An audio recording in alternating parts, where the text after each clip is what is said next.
Welcome, Ashes Faithful, back from a long hiatus with episode 8 of the Jankyard. This is a podcast about things Ashes, Reborn, an expandable card game from Flathead Games, where we talk about all things Ashes, stuff going on in the Ashes world, and what we like to call open-minded deck building. And who are we? Well, I am Killer Cactus, and with me is the man who was recently asked to troll more than he actually trolls, which is surprising. That's the treatment. Yeah, hello everyone. And also with us back from the dead, our technology master of the evening, thanks to my dog and my son breaking my computer, is Schmendrix. It's a Christmas miracle. Now in high fidelity, crystal clear audio thanks to my wired mic, so you get all of my flat affect and exasperated sighs in high quality. That is crisp. At least on my end, it sounds crisp. It does sound good. I'm gonna have to reinvest some cash somewhere in updated equipment. I used to have a decent mic and a computer, and now I have a phone. But we're gonna make it work tonight, and we're gonna get back. Yeah, into we've got the big later. sponsorships here.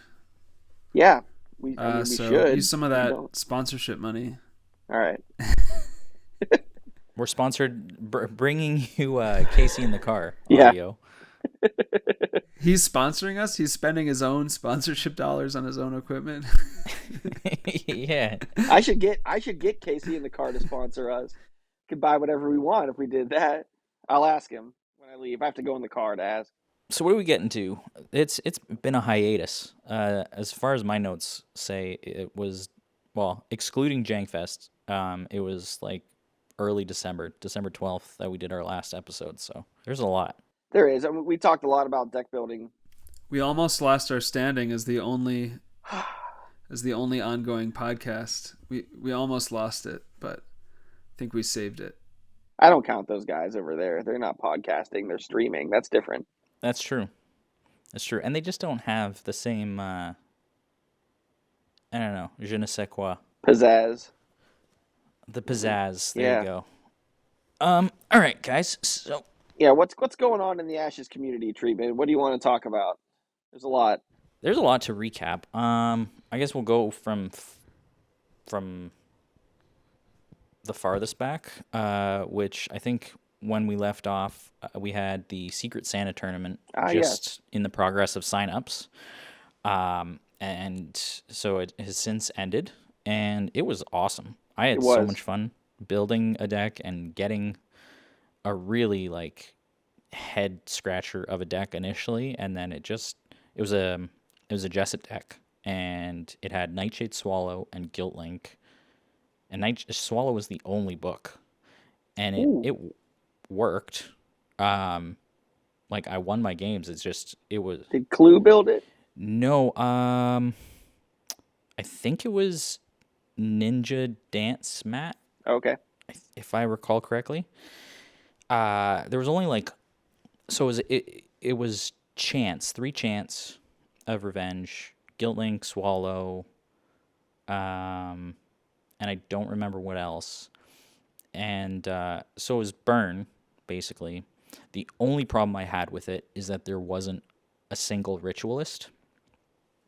So it was really hard to get that engine online, and it would have been so easy to, like, I basically copied the deck. I swapped, I think, that card and one other card, and now it feels like, it can easily hold its own. But yeah, that whole tournament was really cool. I know you guys had some seriously cool decks. Yeah, Schmendrix, what did you have? I made my first tournament finals. Yeah, that's right. It was, small competition with a deck that Charlotte built for me, called Cole Me Ishmael, which was a Cole plus Radiant Leviathan deck. I think I played Radiant Leviathan once across my games, but it was an awesome deck. It made me really appreciate Cole a lot more. I've not really understood how to build Cole, and I think one of the interesting things about the way that Charlotte built it was that um, the books that she had, I think it was Tidal Crab, Wishing Wing, Ruined Dweller, and False Demon, were you can spend 7 dice just on the books, and so that makes a ton of sense to open up your hand then as a lot of flexibility for slashing, obviously, which Cole very much wants to do. So it was a really powerful and expensive suite of books. And then her signature card, Particle Shield, and a bunch of tricks and other kinds of units from hand, plus Radiant Leviathan. And like I said, Radiant Leviathan ultimately, I didn't play it that much, but had a lot of success with the deck. Killer, you and I played, I think, actually. Didn't we? We did. Yeah. Yeah. Yeah, you took down my Tristan Fish. That's cool. And then what'd you have, Killer? I had a Tristan deck with Fish and Sacred Ground, which Okay. was interesting. And I did not play, like, I overlooked Sacred Ground in my games. Like, I just looked at it and I was like, I don't need that. So I hardly ever played it. And then, so like, I doubted the deck builder, and that was a mistake because there were like multiple times in my loss, or I don't remember how many games I lost. I know Schmendrix beat me. I can't remember if there were other games that I lost or not. But I remember vividly in like a couple games thinking like, man, I wish I had Sacred Ground right now. And I never started it. I'm not even sure I ever got it out. But it's a cool deck. I mean, I get Sacred Ground with the Fish. It makes sense. Um, and it had a lot of other, it was a very like wide swingy deck, and it had 3 tsunami shots in it, so it was like just good because of that. So Better yeah, than a lot of fun. Carl's versions. Yeah. And I guess, so what did you guys build for your gift? Yeah, I built Carl's Jessa that won the tournament. So that was cool. I like rather he won than I won, honestly. Fancy, man. You were rooting against me in the finals. I was, dude. I I don't was. know that our friendship will survive. Right? I couldn't help it. I wanted that Shadow Spirit painting thing because it's awesome. But it was funny because Charlotte and I tested against each other. Like Charlotte and I play on the weekends in the morning, like almost every weekend, like 7:30 a.m. Her and I are playing on Ashteki, and we played my Jessa versus her Cole, testing against each other for this multiple times, and then that was the final, which was pretty cool. And I guess the spicy thing that I saw, like when I first saw it, I never really considered Turtle Guard in Jessa, and I guess that was kind of the backbone of that deck. Kind of. It's cool that it's a conjuration with recover value, so that you can discard it with or destroy it with fear and heal Jessa. Um, and Oh man, I it's didn't even think about that. Yeah. and it guards and exhausts, right? And then it basically can't be removed unless you 2 shadows it or something. So it's just like always sitting there waiting to get feared. Um, so that was kind of the basis, and then I put Snapper in too because Snapper's busted with Jessa. I mean, it's busted with everything, but it's really good with her because it clears up her battlefield and lets her trigger Scream. And then I just put a bunch of other cards that Carl likes to play, like kind of looking at his Rowan. A lot of the similar self-clear type tech that's in there. Right. And Crystal Armor because he loves Crystal Armor. And it just kind of came together as a really cool, fun deck to play. I'm glad it did well. Yeah, Crystal Armor is a card that I have hit multiple times when playing against Carl or Matt most recently, and I don't know why I consistently overlook in deck building when I'm in color, like either Divine or Time, but it is a really big gotcha, especially, with the 3/2 units out there like Dweller or Griffin. It just constantly catches me off guard, and then it just ruins your day. Yeah, I think it's much better as a time card than a divine card, but just because of that gotcha, right? That reaction speed that you can play with the time die. And the other thing I liked about it in that Jessa deck was again, it boosts your recover value, so it makes fear heal you more too if you fear a crystal armored unit. Although, I mean, you don't really want to do that, but sometimes you need the heal, right? Yeah, and the board clear. Yeah. And what about you, Shmenny? What did you build for your special someone? I, for Lizzie, built a deck called Good String Mage and Scald Lookout on the Feast of Stephen, which was or I almost called it Oodles of Removal. It was in Aerodel, and it was able to first 5 small sack and string mage, as well as a bunch of other stuff, and then draw into scalds and things to add additional removal later on, with a plan of trying to keep pace step for step with the kind of value town decks with really efficient removal. And I don't think it did super well for her. I mean, I think it's an idea I'd like to revisit and keep playing with. It is a pretty, anytime you have string mage in there, it's a pretty strong flavor, and it's going to have some good matchups, and then you really have to pivot the first 5 in other situations and try to offer a bunch of different first 5 options. But I didn't get to watch any of the games she played with it, so I don't know how it performed for her really, but not as well as I'd hoped. I mean, with the big, the current meta, I'll say, which is lovingly being called Value Town these days, which is Salamander Monk and Snapper. Small Sack and String Mage seems pretty good against it. And I wouldn't be surprised if I see it more. Yeah, I think String Mage is great because the transfer of the wound from Small Sack will punch through the Snapper's armor, so you can... so that's a guaranteed kill, and then there's still the other damage from the initial Small Sack play. So, yeah, I think String Mage Small Sack, like, if people are not ready for it, and it, there are a lot of... We've had a really exciting set of new players come on. There's been a lot of new games going on, and it's been really fun. Feel somewhat bad playing String Mage and Small Sack into that, because if you've never played against String Mage before, trying to figure out how to actually get rid of that thing is such a headache, because you can't chip it down. One of the other benefits of String Mage in a value town meta is that exactly you can't make value attacks into it, or it just sends the damage back.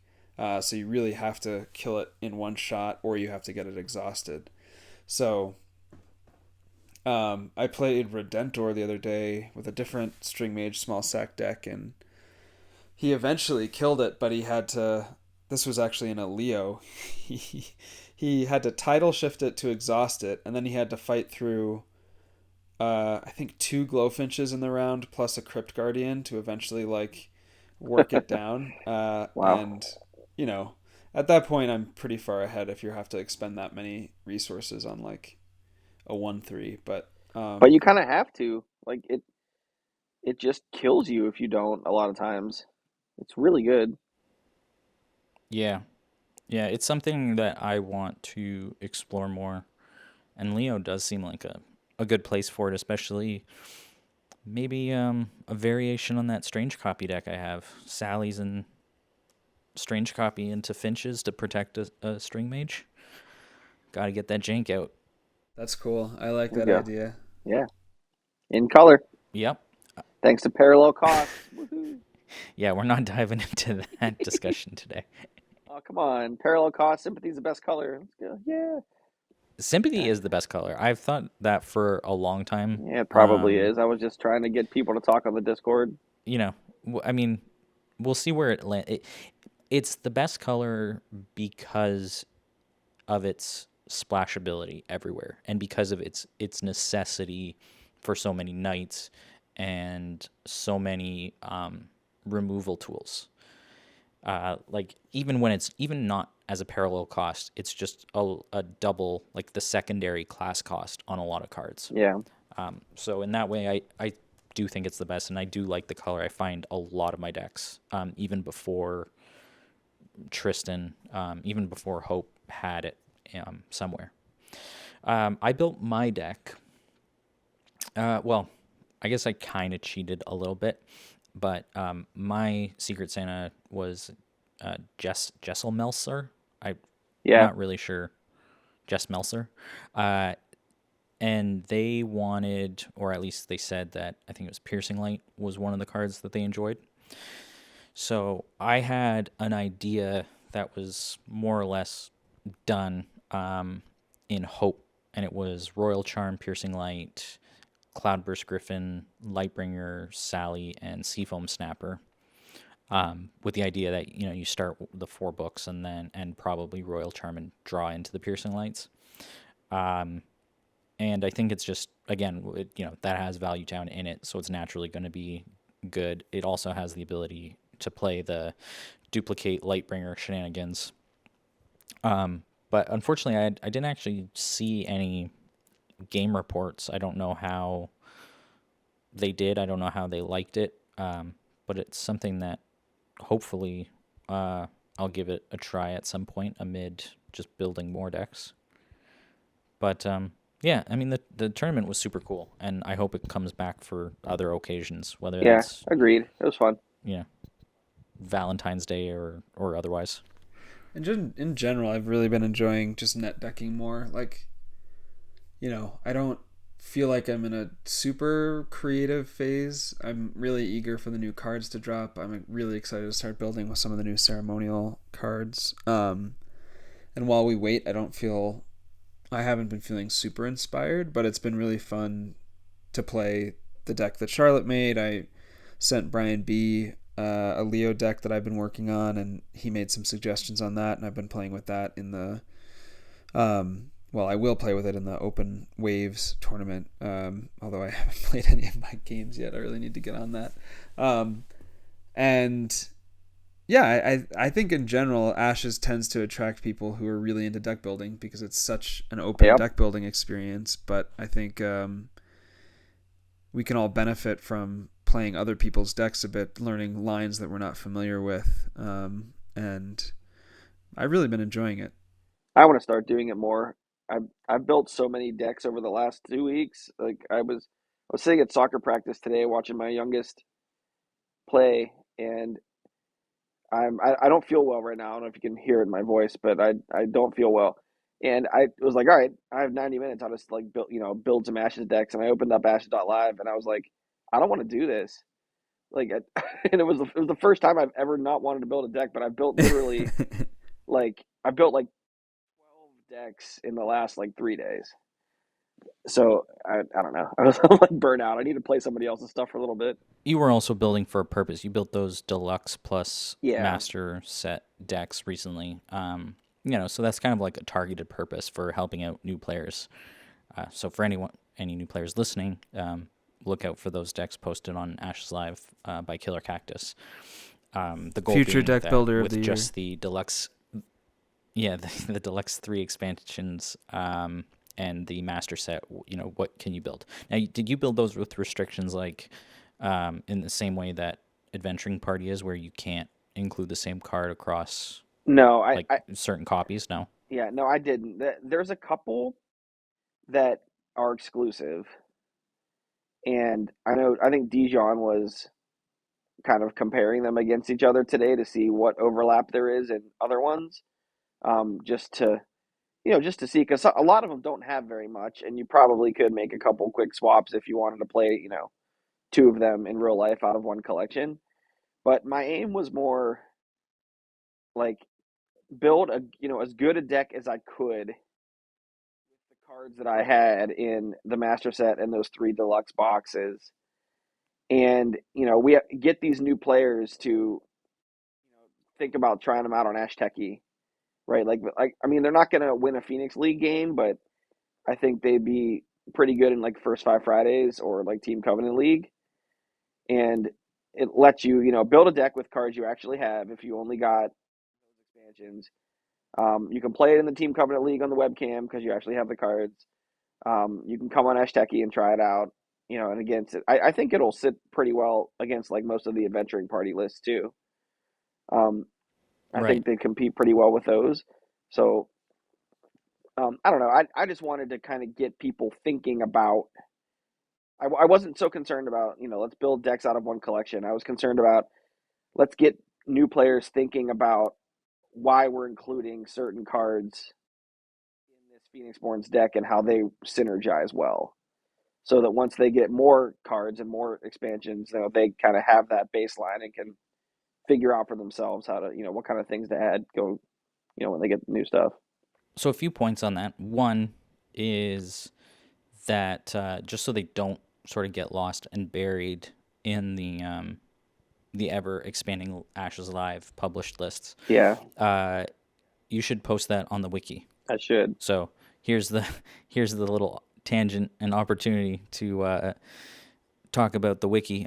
Just for anybody listening, there is now an Ashes wiki that was lovingly set up by SCAC, and I've spent quite a bit of time just trying to accumulate all of the regular stuff that is pinned and reiterated over and over again. So whether that's, frequently asked questions about what to buy or where, what to do with your collection, like how people sort it or where to play, etc. There's all of that stuff. There's links to a ton of articles. Skak's been posting his articles from his website.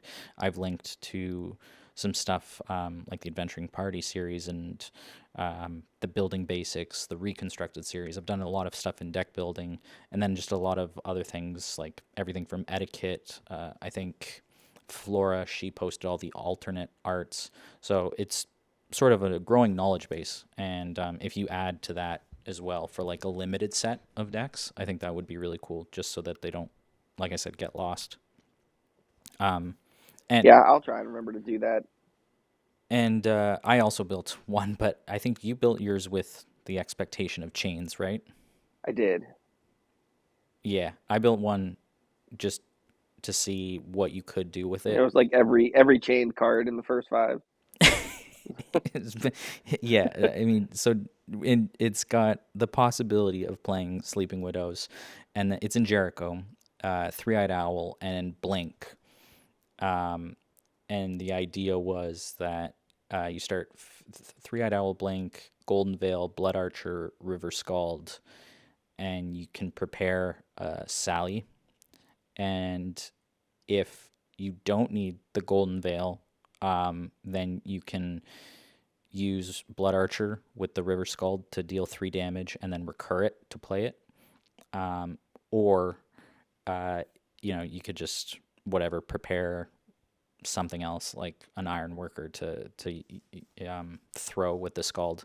And then if they can't deal with the Three-Eyed Owl, which is surprisingly hard with the Master and Deluxe, Yeah. Then you can blink it and effectively get, anywhere from 2 to 3 cards out of their hand, like at least one if they try to do something and you block it with either the Veil or a PB guard, and then another one after you blink it. So it's pretty nasty. You basically have to be Aradel or Odette to kill the thing, and you're starting Golden Veil anyway, so that doesn't even work. Might as well just, draw a couple extra cards and discard them. So it was fun to just see how ridiculous it can be, and it turns out it's very ridiculous. Yeah. But anyway, so that's pretty cool. So you built those. I've been actually really inspired to build a lot of things, mainly because of everybody talking. Like you and Shmeny were talking. I don't know. Every time somebody says something or talks about like, is this too good or is this underplayed? All of a sudden, I go off and I build a deck, and Yep. sometimes it's just 10 cards, and I save the idea for later because I do get exhausted. And other times I put it together, and I've had a few that have been so far performing quite well, I would say. And I'm trying to just stick to a few decks. So I build them, but I don't play too many, and I just sort of have been sticking to, 5 to 10 decks lately. That's so carefully curated of you. Just 5 to 10. I mean, Yeah. how do you manage? Yeah. Well, it doesn't. I could. So I set a challenge for myself, and because last year I sort of gave up publishing any of my decks since Killer was doing the daily publish, and I just couldn't keep up with that volume, and I didn't think I had too much to contribute. And then Carl, won it all with his incredible set of decks. So I decided that this year I was going to set a little mini challenge for myself and do, so I call it like 10-70-10, which is 10 different decks. So it has to be different Phoenixborn and not like the same shell. It has to be, a different deck. You have to have a 70% win rate over at least 10 games. Okay. So I think right now I have six of those decks. 7 or 8 are gonna, like, I have 2 more that are close, and so that's my like start of the year challenge. If I get there, then I'll bump it up to maybe like 5-70-20 or whatever, something like that, where I try and get over 20 games, 5 decks, 70% win rate, and or even just go the other way and try and get a deck with every Phoenixborn 10 games or more, 70% win rate, and just try and be a little more consistent. Sounds like you'll be playing a lot of Wiki. Yeah. I mean, I just have to copy whatever No Such is doing, because I guess he's been tearing it up with her. So we'll see. Very cool. Value Town makes anybody look good. Right. So what do we got next? I mean, there's Phoenix League to talk about. 30 players in Phoenix League right now is really cool, I think. Especially when you consider, like, the last Shuffle Bus event of the year had like 15 people. Secret Santa had like 15 or 18 people. This Waves tournament has like 19 people. And I mean, Phoenix League has 30 players this week. Which speaks a little bit, I guess, to, I don't know if it's a barriers to entry thing. People feel more comfortable just coming in. They don't have to take it quite as seriously. I know I haven't been, and I should. I'm going to start taking it more seriously, I think. Not that my opponents that have beat me haven't played well, because they have, but I mean, I got to stop running Fiona and stuff in Phoenix League and bring the big guns out. But yeah, you heard it here first.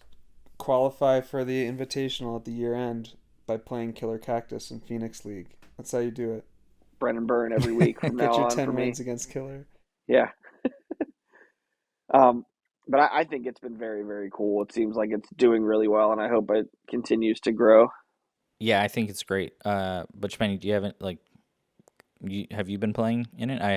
I'm not tracking who's in and who's not. Come on, man! I'm 2-0. I'm yeah, I've been playing. It's been really fun.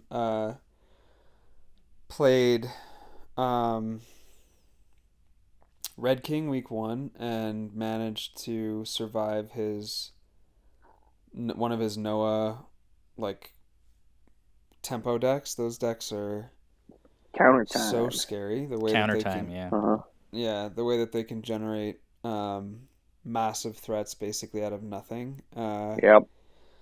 And I was able to weather the storm with my Leo, I think it was. And then I played Charlotte, I believe, also with the Leo, which was a little mean. Charlotte is not a fan of the Leos.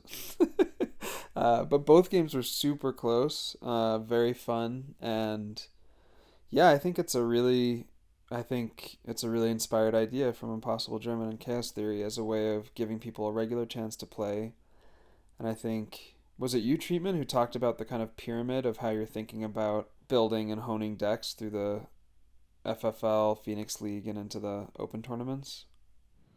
Yeah, that's my feeling on it, and how I'm approaching it is it's just the perfect sort of middle ground, where Friday League was always sort of the casual, right? It was the easy thing to recommend to anybody who wanted regular pickup games, and so in that sense, at least for me, it's great to try new decks, because I don't expect every player who's in there, especially names I don't recognize, to be playing the best things. So it's an opportunity to sort of gauge what I'm going to play that week depending on my opponent, and just try new things, because it's low stakes. I don't, it's for fun. And then Phoenix League now is that perfect spot of like, okay, I want to play something more serious. Maybe I found something in first Friday League where I think it could do well, and I just need to test it more seriously, and being able to tweak it week over week and not locked in, I think is just amazing. And the flexibility too for a lot of people to drop in and drop out based off of their schedules. So it's not like, hey, you're locked into this tournament for the next 5 weeks, or whatever, or even like you have to play 4 or 5 games this week, and then the pod event is over, whatever it is. So it's just kind of great that way. And then I think that has led, at least as far as I've seen from the Open, which is our first tournament of the year, a lot of like just like everyone brought it, right? There's just a ton of super strong decks, and I think that ramp up is exactly what the community has needed. And I think what will lend itself to a natural progression of new players coming into the game, especially as a result of hearing about Red Rains, and just being interested in Ashes, and sort of having a path towards locked in and either open or closed list tournaments. And I mean, it's only the third week, but I hope that continues throughout the year because it's awesome. I think it's a lot of fun. I'm very hopeful, and we've got a lot of new faces on the Discord and in Ash Techie, and I hope this provides a really nice on ramp for them to get more and more into competitive play. It's a really exciting time to be around the game right now, I think. Yeah, Ash Techie's been jumping. I mean, jumping It's lately. been wild. It's like at least what 6, 7 games, like in the middle of the for Eastern time people, like in the middle of the day. Yeah, I finally figured out that I can take my iPad to work and play games at lunch and stuff, which I never used to do. And I get on there, and there's always games going on.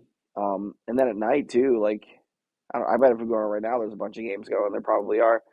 I mean, some of we have 2 leagues and a tournament going on right now, but there's just a lot of pickup games and stuff too. And quite a few, like Schmendrick said, quite a few new players, and those new players are improving. Like I've played many of them multiple times, and I can see them like getting better at the game. Um, Sir Tyrannus is one that pops into my head. I've played against him a Yeah, lot, and he's newer and great, great guy to play with, always real nice. But I won most of our games, and then he played. He's been playing like a fallen Leo, like he stole it from you treatment.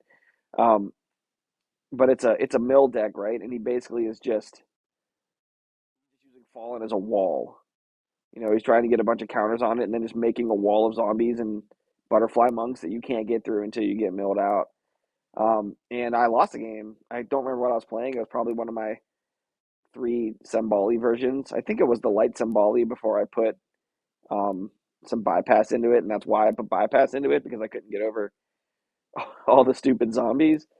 Um, yeah, yeah, like I was dominating the whole game, and then gets to like round 4, and all of a sudden he's got 3 fallen books out with like 3 or 4 tokens on them, and he just starts slinging zombies and glowfinches and butterfly monks out, and I have no bypass and no terrifying. I just couldn't get over this like infinite wall of 1/1s.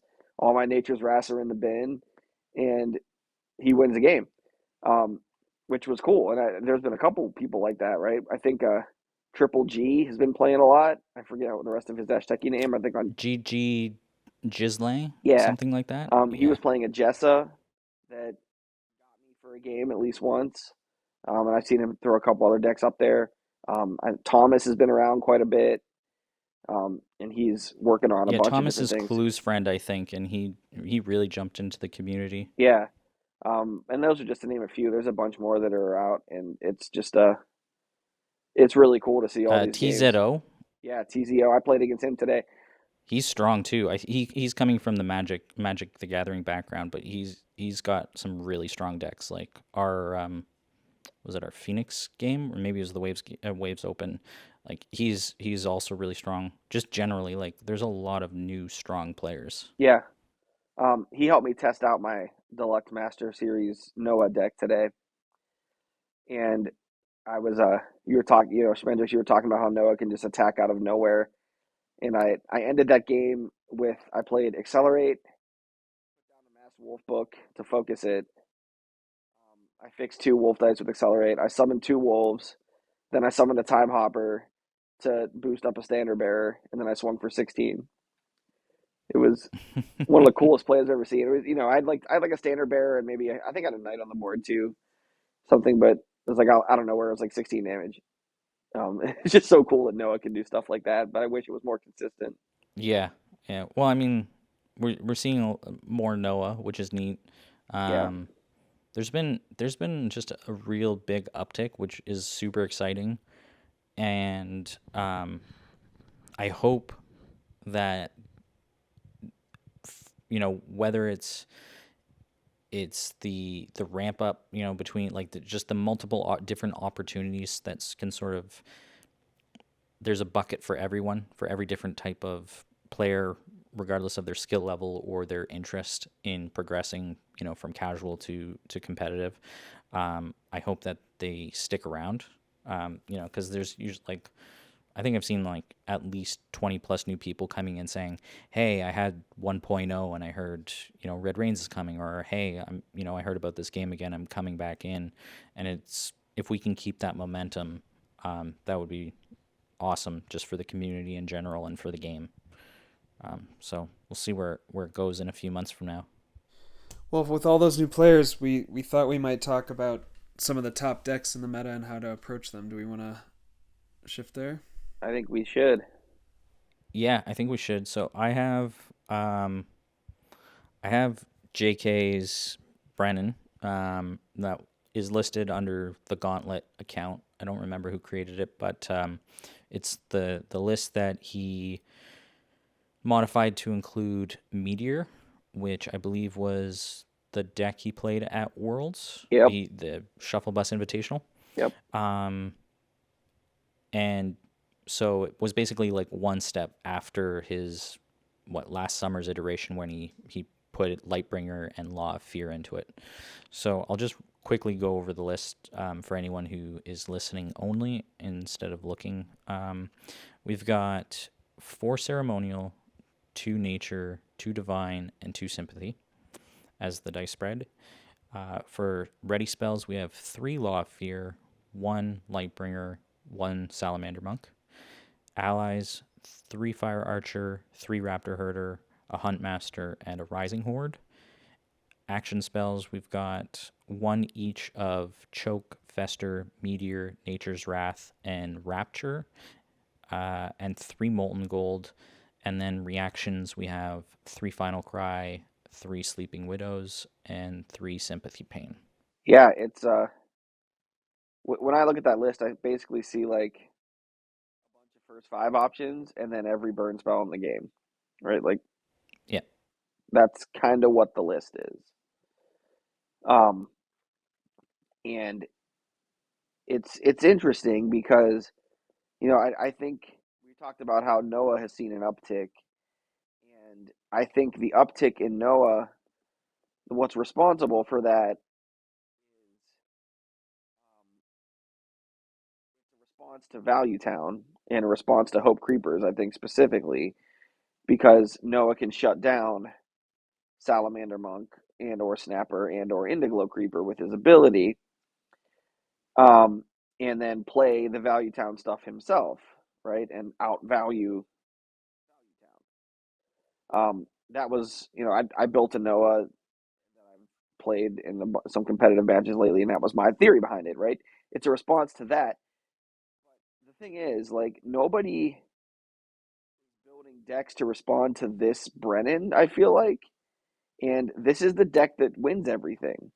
Like, I mean, if JK plays, he wins. Yeah. Like this deck wins everything. And and no one's building to respond to it, but I think it's because JK is like the only one doing it. Like, there's not a lot of other people taking up the call. Um, I know Brankus who is a new player.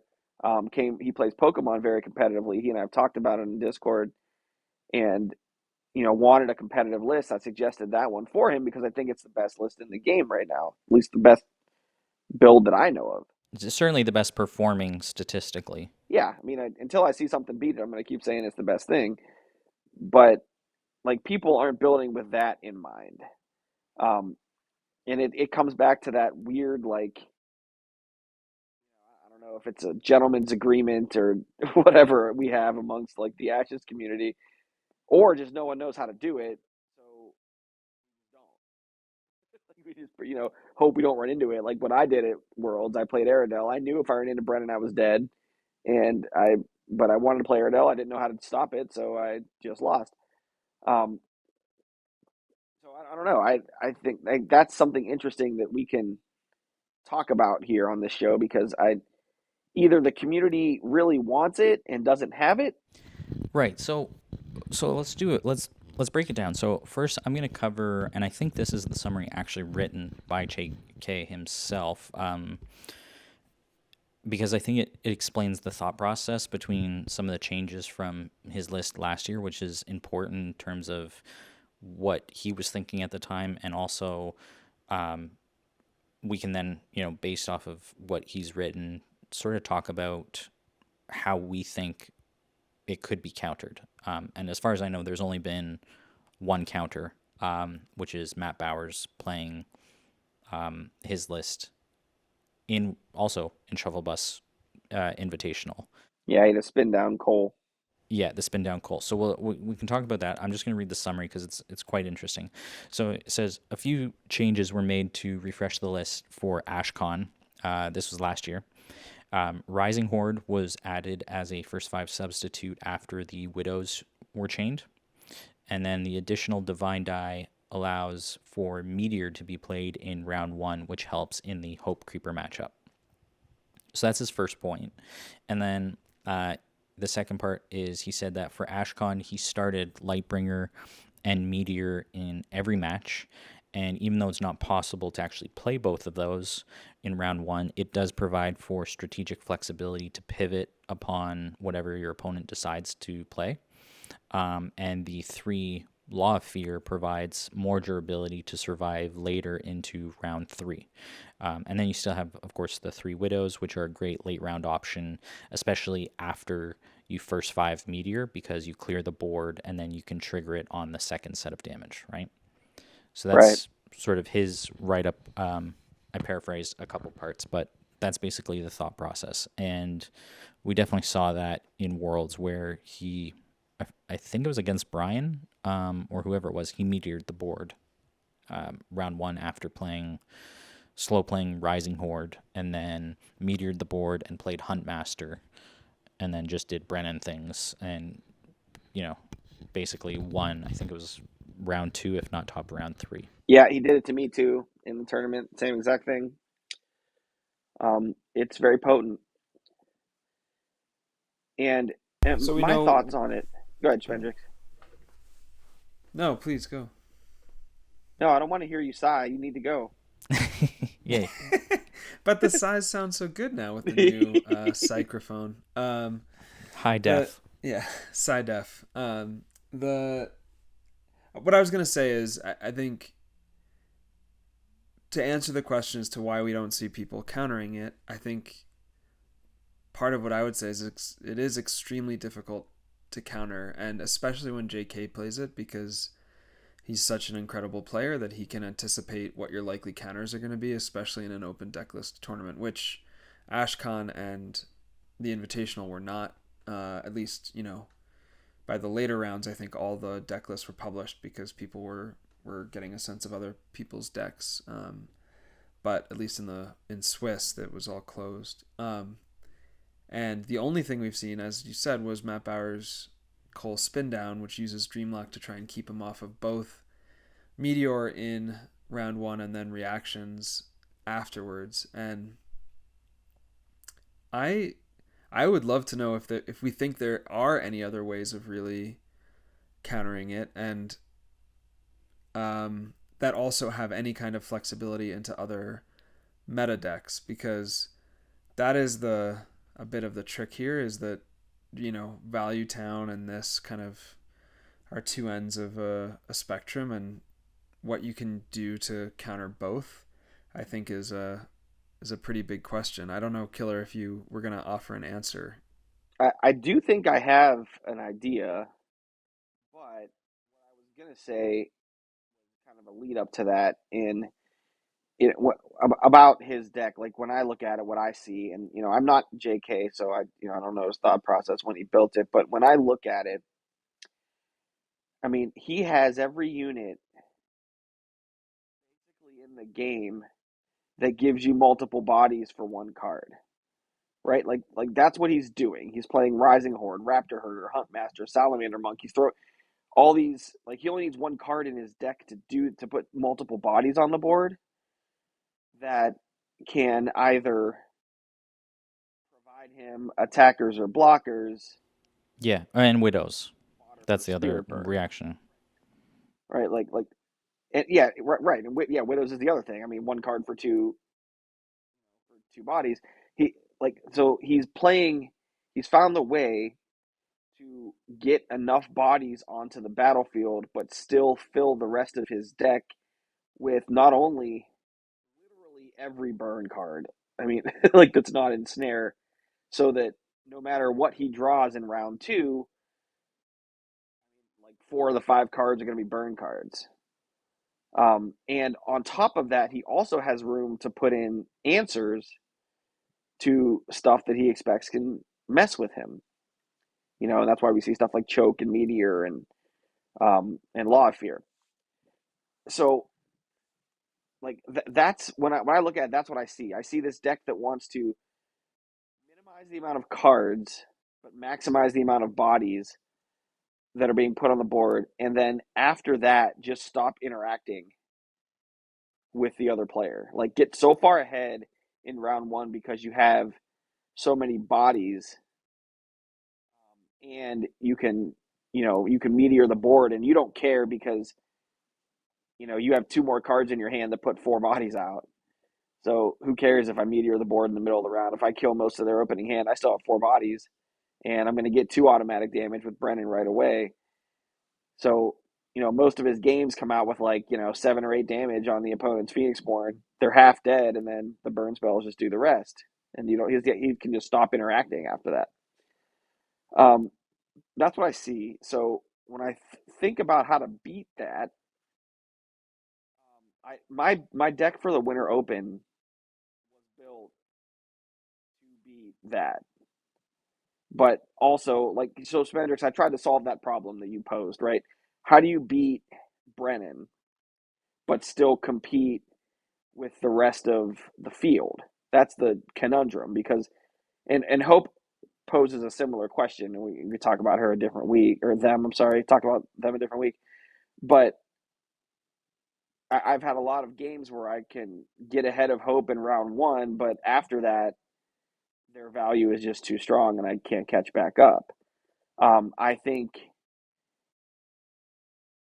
Brennan's first 5 is so dynamic and so, kind of abnormal in this deck that it's very difficult to first 5 against it and be able to come out ahead and then still be able to do stuff, right, with your deck in round 2 and going forward. So one of my thoughts was first 5ing my own AoE spells. That was a thought of mine, right? Because again, he's playing, Brennan's playing these cards that give 2 or 3 bodies for 1 card. And Brennen can't use Spirit Burn when there's no body out there. And if you... Okay. Well, we lost Killer for a sec. Let the bodies hit the floor was the general idea. I think that was where that was going. Yeah. Okay, I think I'm back now. There you go. Yeah, my client that I was talking to earlier today. Your audio's back, yeah. Yeah, client I was talking to earlier today butt dialed me. And since I'm recording on my phone, that killed my audio for a second. No one's paying their taxes at 11 o'clock. So. You would think, right? So yeah, that was a butt dial, but now we're good. So you're saying so just rewind, just rewind quickly just in case. You should charge him for that. Yeah, oh, he'll get billed for that, don't worry. What I was saying about Brennen was he plays all these bodies, right, or these cards that get 2 bodies out for 1 card. And it's very efficient. So, one of the ideas I had was, can I start a bunch of AoE in round 1 and try to, favorably trade with those cards, right? And I can, start Nature's Wrath. I can start Earthquakes. I was looking at Xander for this, right? Maybe Meteor, and find ways to remove all those bodies because he can't use Spirit Burn when there's no bodies on the board. And on top of that, Xander is, 20 life, and I can play Butterfly Monk and stuff to extend that life pool. So that was kind of my thought, was, build up Xander, a lot of AoE, extend his life with Butterfly Monk, and I can first 5 stuff like Earthquake that, trades up with Huntmaster. It trades even with Rising Horde and gets rid of it. I can start Nature's Wrath that can take care of Raptor Herder, can, take care of the 2 Fallen that come out of the Rising Horde, and try and remove a lot of these bodies that he has with my removal spells so that Spirit Burn punishes him, and then the rest of my units can get through and attack, and I can kind of race him and keep my life up, between Xander's 20 life and Butterfly Monk, so that he probably can't burn me out in round 2 after all of that. I've tested it a couple times against Brennen. It worked really well. I have a lot of thoughts, and I've built before to, like, I think my James deck, which I had built a couple seasons ago, I was expecting a lot more Brennens, and at the time, my thought was outrace, because, like, just if you look at the math of JK's deck, you have, in reaction spells between Final Cry and Sympathy Pain, you've got 12 damage. Then with Molten Gold, that's another 9, so it's 21 damage, and that's not counting however many Spirit Burns that he gets off. Let's assume that it's at least 2. So that's 25 direct damage that, unless you're the 1 out of 100 people playing Vanish, and 3 ofs at that, you can't avoid. Even a 20 health Phoenixborn can't live through that, just the burn damage.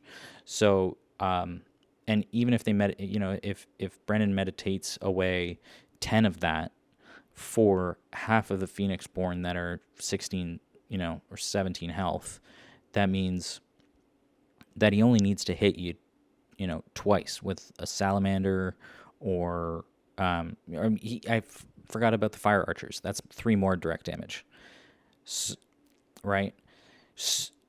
And choke. So it's just a ton of burn. So you're on a clock. So you can race, and you can just go, like, either you go wider, but then Meteor and Wrath put a kink into that. So then you have to think, okay, well, what about big units?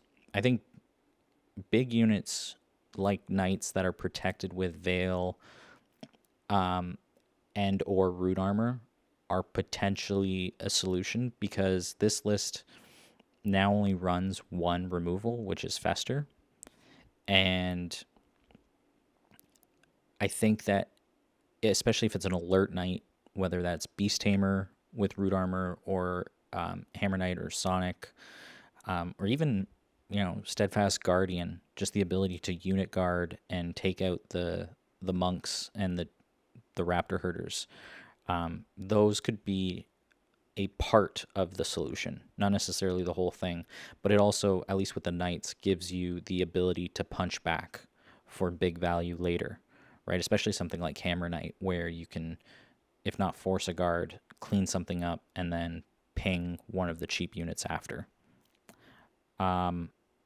And the ping, coincidentally, can also happen after like say Sleeping Widows or whatever comes out.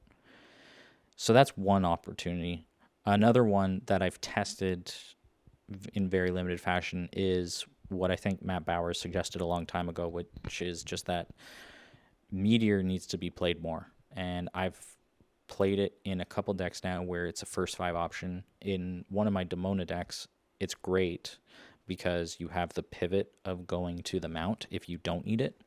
But the nice thing about Meteor is that it clears up Huntmaster, clears up all the 2-for-1s without issue, and then gives you, if not breathing room, at least the window, especially since you no longer have to worry about Sleeping Widows as a reaction. So you can just clear it up and not worry later in the turn that he's going to Spirit Burn and hit you for 6 or 8, whatever it is. So those are 2 of my thoughts. I have more, but Shmeny, what do you like? Have you tried anything against Brennen? Yeah, hiding. That's one of my favorite strategies. Make yourself small. I think. I mean, one of the growth areas I have as a player is to try and test more against meta decks. So, but I think there are some notable things about it. And I'm going to go deep into the jank well here, so not that deep, but we had a bit of a conversation on the server about Archosaurus mount, and I want to raise it again because one notable thing about all the bodies that the Brennen produces is that only one has 3 health, and all the rest are 1 health units. So if we ever got a truly non-janky gigantic unit, I think that would be really cool to see. Archosaurus, I think, is actually of the 3. So with Majestic Titan and Iron Rhino, I actually think Archosaurus is the most playable.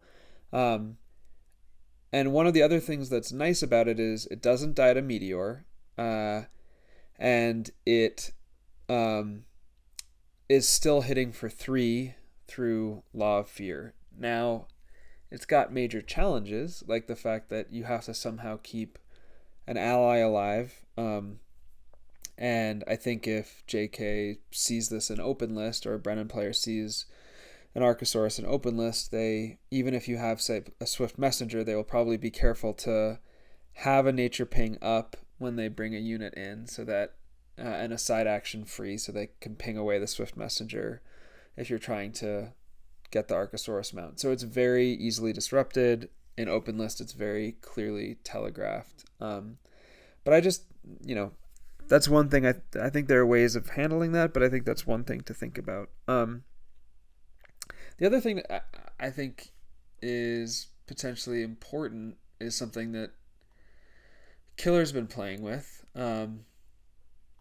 which is, and I would love to hear your thoughts on this, Killer, since you are now my expert on this, is playing Safeguard in aggressive decks. And what I'm thinking about here is that Safeguard does a couple things. One, it protects you on a backswing, but also safeguarding before you swing against Brennen turns off all of his reactions on that turn you swing. So he can't Sympathy Pain you, he can't Final Cry you. So side action Safeguard, then swing at his board with something wide or threatening, and either rack up a bunch of damage or just a bunch of value in removing his units and be protected from his worst reactions, and actually protected from the backswing then on the reverse. So those are 2 things I'm thinking about, and I think in general we should take a cue from JK about cards like Law of Fear and Safeguard, as I think often newer players will play them in the context of like very defensive wall mill decks, and Monk took that concept to its apotheosis, and it's a good deck, but I think there's so much more room to play those things as kind of a guard against your opponent's counterattack if you're playing aggro. Yeah, well, go ahead. I was just gonna say, because like even thematically, just as an interesting thing, when you think Brennen and it being ceremonial and having the the final cry and the spirit burn, a lot of the answers that I keep coming up with happen to be in divine, which is like the antithesis to ceremonial, and because you've got the heal cards, but you also have, which I really do think is probably part of the solution and is underexplored, law of sight. You mean grace? Or are you talking about the reaction one? The reactions. Okay. Yeah, law of sight. Because if you're a swing deck, right, you're trying to race, you're trying to do what Shmenny was saying, like, to be aggressive, and you're not just playing a counter burn deck, then shutting down 12 potential damage is a big deal, right? Like, then he only has the Molten Golds, which, or she, I should say, Brennen, which is 9, and then the Spirit Burns. So, like, if you can shut down 6 of their cards just by playing 3 Law of Sights, and then also in your deck carrying either a big unit, like Archosaurus, which is in Divine, or, Majestic Titan to an extent, because you do have built-in refresh, and you have the, you're in Charm for Golden Veil and things like that. That might be an answer, because you have the bypass, you have the big punch. Something, I don't know, I was just thinking based off of what you said, Shmenny. Yeah, I mean, I think it makes sense a bit. Like, Law of Sight's a card nobody plays because it costs 2 dice. I like it a lot in Cole, because it draws 2 cards. Yeah. And, gives Cole some more slashing targets. Like we said, like I said a little bit ago about the AoE, removing those bodies is paramount to kind of beating Brennen, and Cole's really good at that. Getting any sort of proactive plan. Yeah. Yeah, I mean, it is kind of proactively working to block those reactions, and Brennen still gets to spend the dice, but like on something else. But you're blocking those burn cards, and he might not have much else to spend those dice on. So that's a good point. And we saw Matt's Cole, do really well against Brennen in Worlds with the spin down stuff, and I think he had Law of Sight in the deck. So I think that needs explored. About Safeguard, I have had quite a bit of success. I thought Matt played it in Cole, actually. Yeah. Yeah, he did. I think it's something worth exploring. No doubt. I think it needs a little bit more exploration. But yeah, about Safeguard, it really, I've had quite a bit of success playing it. Stops 1. Or Law of Grace. Yeah, sorry. It does stop 1, but then it, if he's got Molten Gold and Final Cry and Sympathy Pain and Spirit Burn all still to come in the round, it stops a bunch more too. And you can play 3 of those, right? So, like, I think Law of Grace is something that we need to think a little bit more about too. But yeah, Safeguard after a big swing and then, playing AoE is what I was doing quite a bit. I do think it's interesting to play it before the swing to stop Sympathy Pain and Final Cry. That's not something I'd thought about before, but I think it has some play and something I might try and do a little more of in the future. But it's certainly a card. It's one of my favorite cards in the game now, Safeguard is. There's so many cool things you can do with it. You can, if you can time the Safeguard correctly, then it just your life by reducing that damage that you get, either, swing block a burn spell that you can't play now or something like that. And you combine that with Butterflies and Xander and these chunky boys. Maybe we've got a couple plays against Brennen. Who knows? I think it's important to start this conversation with where we did, which is Matt Bowers is probably one of the top 3 to 5 players in the game, and I think Cole spin down is going to be the answer until someone comes up with something better. I don't think it has to be Cole, but I do think if the solution isn't in Divine and sort of the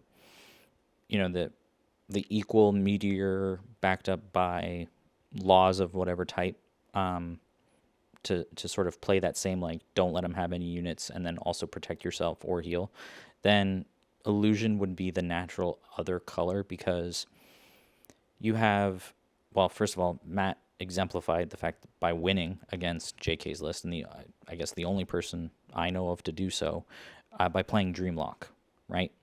The flaw, or I guess the small chip in the armor potentially, that has been exposed by JK's list spreading to more colors by including Divine, is that you're now open to a little bit more luck of the roll, and also Dreamlock can shut down not just the reactions, but like frog pings as well, which is a big deal. And shutting down Meteor, or at least reducing it to a 2 damage only, is a big deal. And then I think if you went heavy in illusion, like maybe 4 or 5,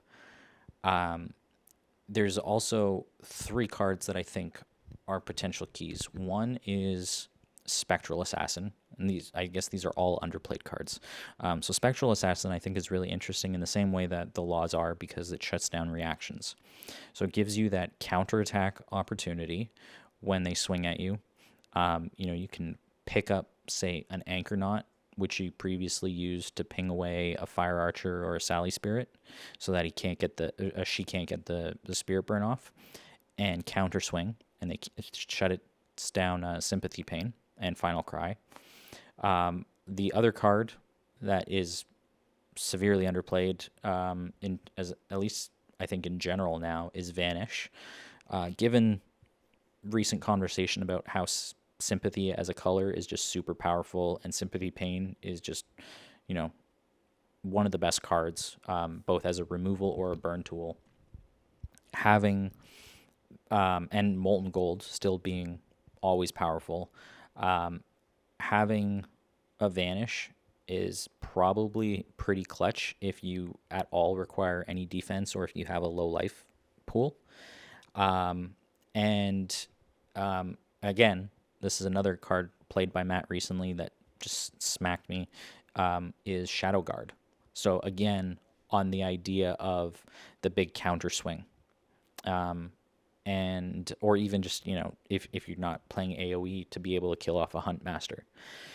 And I think those 3 things are really tools that could be included fairly easily into many decks, and enable, obviously, the whole suite of other good illusion-based cards, whether it's Particle Shield or Fate Reflection. There's so many things that illusion can bring that I think it's not played enough as a main. It typically is only played as a splash color for like Realm Walker, or False Demon, or the aforementioned reactions, Particle Shield and Fate Reflection. So I think it needs to be played as a more heavy color, and I don't know if we'll see that eventually when the new mono illusion stuff comes out, whatever that is, maybe in the summer, or end of this year. But if more people start playing Brennen, then I think that's where the answers, or at least some of the answers, might be. Yeah, I mean, obviously Matt's been kind of a champion of illusion for a long time. I mean, he won one of the older Shuffle Bus seasons with Cole with like 5 illusion dice in his list. So yeah, he's been doing that a lot and showing that illusion's good. And that was before, Hope and Fate Reflection even existed.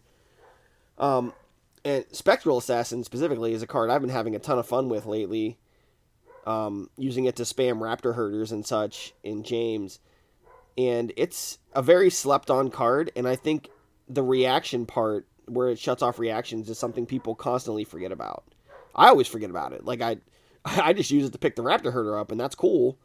Or whatever other ally I need, but, like, you forget that when you do that, they can't play Sympathy Pain, Final Cry, Figures in the Fog, Redirect, right? Like, all of that stuff that can, or Crystal Armor, right? That can be a big gotcha in combat, just doesn't work when Spectral Assassin swings. Like, what about just, really riffing quickly off of some ideas? Like, what if you had in a deck False Demon,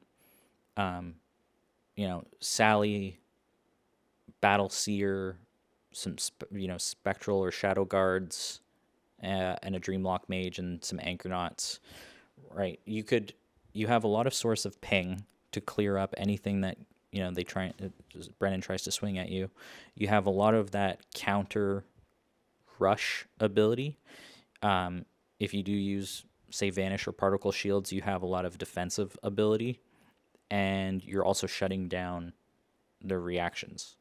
Like, maybe there's something there, and it enables, Battle Seer is good because it's alert, so it can stand up against a bunch of stuff, and then if you want, you can toss in Time, throw in a Snapper for Value Town and a Realm Walker, and you start to have a lot of punch as well. Or you go the Gates Thrown Open route, which I think is another way of doing the outrace. And False Demon, Sally, Snapper, Gates Thrown Open is pretty solid as well. Yeah, Gates is something people have talked about a lot to kind of race and beat Brennen, but it seems really slow to me. And, especially with Meteor in the first 5 now, I'm scared that, Gates is just too slow, and then everything is blown up by a Meteor. Yeah, you don't have to first 5. I'm saying that, like, in terms of the problem we were saying where you either pick to beat Brennen, but can you beat the rest of the field, right? Gates is just a good general card to have, and as we saw in the match of Brian versus Matt Bowers for the Waves Open, which was Hope versus Noah, the Brian was running 2 Gates, and the second Gates, which came in round 2, was basically the reason he was able to turn the tide and win the very even back and forth between the decks. So it's just a general good card that I'm saying you can include, and could be a first 5 flex in other matchups. Yeah, one thing I do think is important, something else that Matt had kind of demonstrated, is that you need you need to have a plan, a first round plan for Brennen. Like, you can't just play a bunch of books and expect to win. Right? It's too slow. You have to have, you have to be able to flex into allies or AoE or something else that can deal with the speed and the, all those bodies that Brennen is putting out for minimal card investment. If you just lay out your 4 books, you're gonna get beat. I know, for instance, Flora in the current tournament is playing my Aerodel list that I played at Worlds, but we tweaked it a little bit so that, because again, you can't, like, my Aerodel deck at Worlds could not beat Brennen. I knew that. I played JK, he crushed me. It was expected, and I should have made these tweaks then, but we added a Sunshield Sentry and Butterfly Monk, just to get, kind of a pivot first 5 where she can start a couple allies, maybe Huntmaster and Sunshield or something with Butterfly Monk to extend the life pool, and maybe it has a shot against Brennen now, right? But, just throwing 4 books down there and doing regular Aerodel things ain't going to cut it. You got to have a plan, a fast start, right? You just can't, you got to change your game, right? Brennen plays too quick, so you got to change your game speed up to adjust for that. Again, Brennen does kind of go wide on you. He puts a lot of bodies out for just a few dice. So Sunshield's able to turn some of that stuff back, as well as being alert to get the stuff off the board so that it can't be sacked to Spirit Burn afterwards. Another Matt Bowers card, Sunshield Sentry. Maybe this guy's on to something. Well, guys, I think we solved that one. I'm going to call it. Meta solved.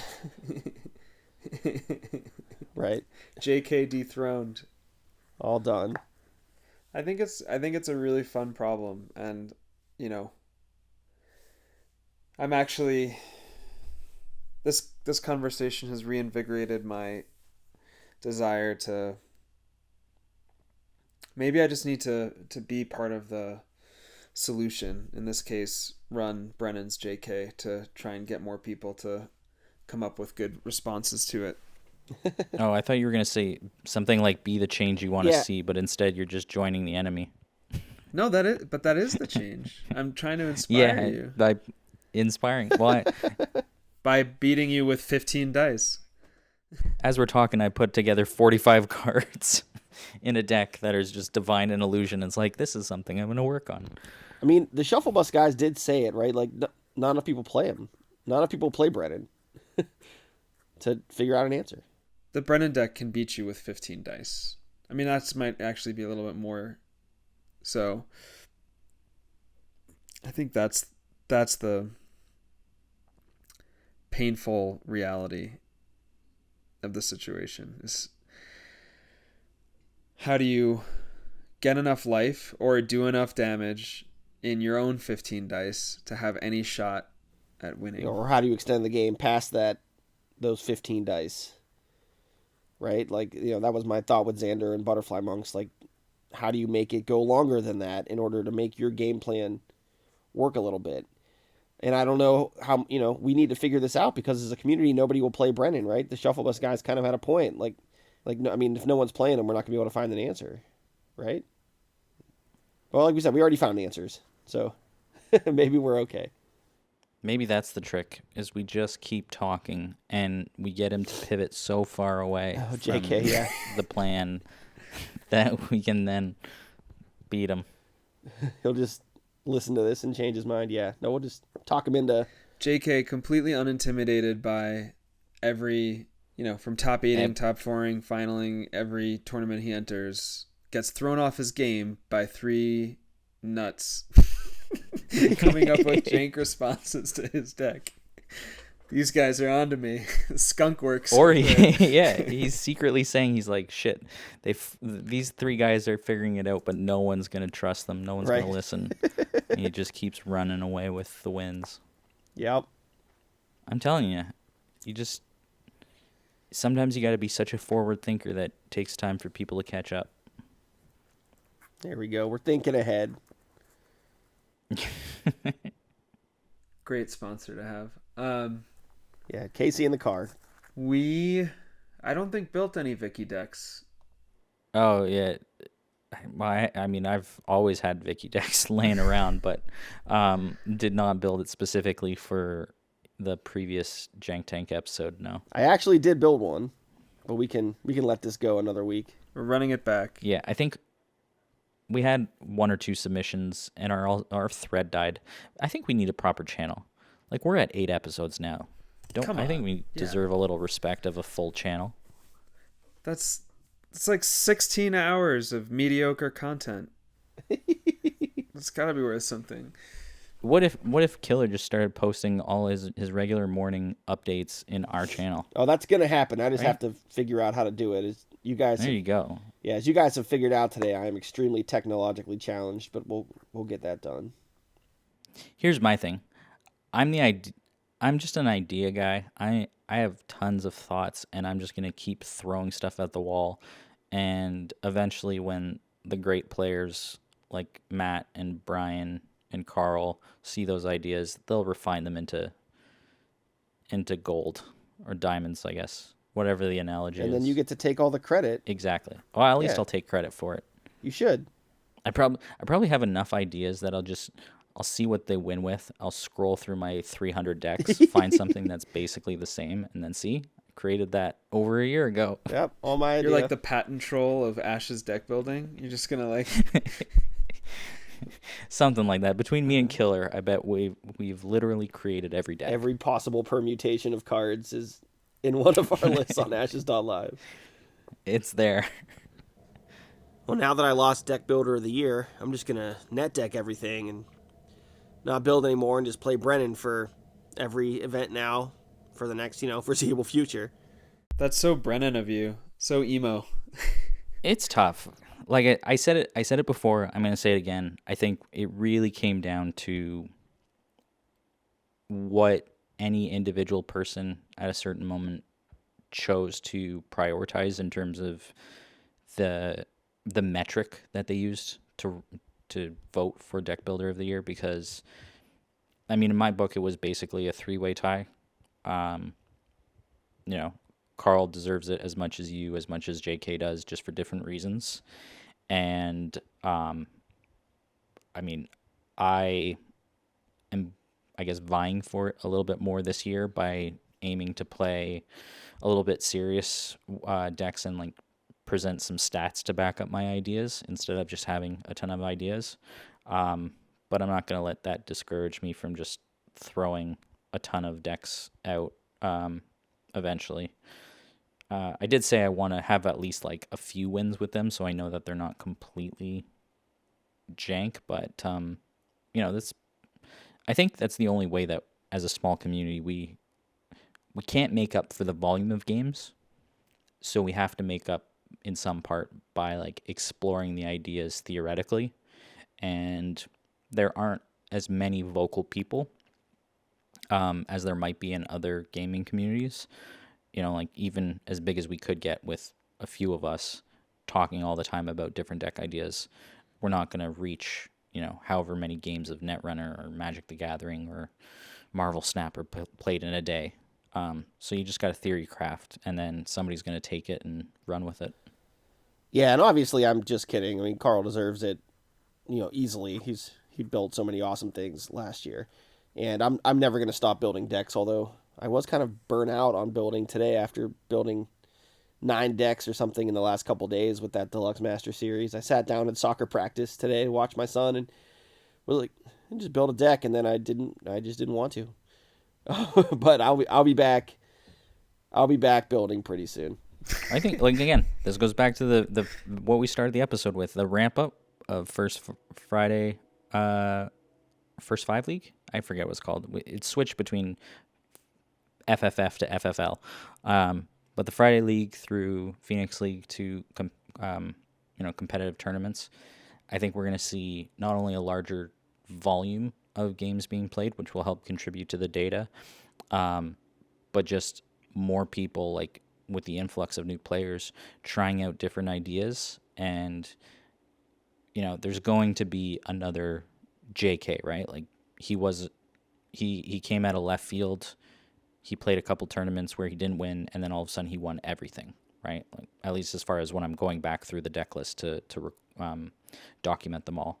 And there's going to be someone like that, a Tyrannus, a TZO, whatever, and they're going to come in and they're just going to sweep a tournament, and people are going to be like, oh, I mean, even Redentor, basically did that. No one thought about Jericho. He came in and just smashed. And it was like, oh, wait, we need to start taking this bunny synergy with Fighting Spirit a lot more seriously. And now I guess he's in the top 10 ELO ranking. So it's just, that's how it's going to be. And I'm interested to see what the next spin is. And until then, you've got our hidden stuff nuggets to get you through. Hidden stuff. I don't know if nuggets. I like that phrasing. See? Let's stick with horse cheese or something else. Hidden stuff nuggets is... Nah. See, Schmendrick's coined hidden stuff nuggets, everybody. He said it first, not first me. First t-shirt from the Jankyard. Hidden stuff. Yeah. Put it on a play mat. That'll be the prize. No, I think the first t-shirt's got to be, if you're not janky, you're stanky, right? Like, that's got to be the first one. Absolutely. But this is definitely hidden stuff nuggets is the second one, no doubt. Well, you said it. Our signature. Yeah, just a long sigh. We signed off. Did we? I think you gotta give the legitimate sign off. You gotta put some oomph behind it. If you're not janky, you're stanky. That was so underplayed. All right, that's fine. Next time. All right, I'll work on it. I want to hear bells and whistles. You got the new microphone and you're talking even quieter than before. Yeah, next time I'll do the soundboard. Air horn, air horn, air horn. If you're not janky, you're stanky. Find one of those like late 90s, early 2000 Schwarzenegger soundboards. Put it together. All right, I'll get right on. I'll be back. All right, guys. Later. Well, to everyone, thanks for still listening. And hopefully we'll be back on a regular schedule now that the holidays are over, and Killer, get some hardware. Yeah, I'll get on that. Peace, everyone. See ya. All right. Can we get one more sigh from you, Shmenny? Is this like ASMR? Many. Just testing the new mic. Okay, that's it. All right, guys. Cool. Thanks. All right. Later. Later.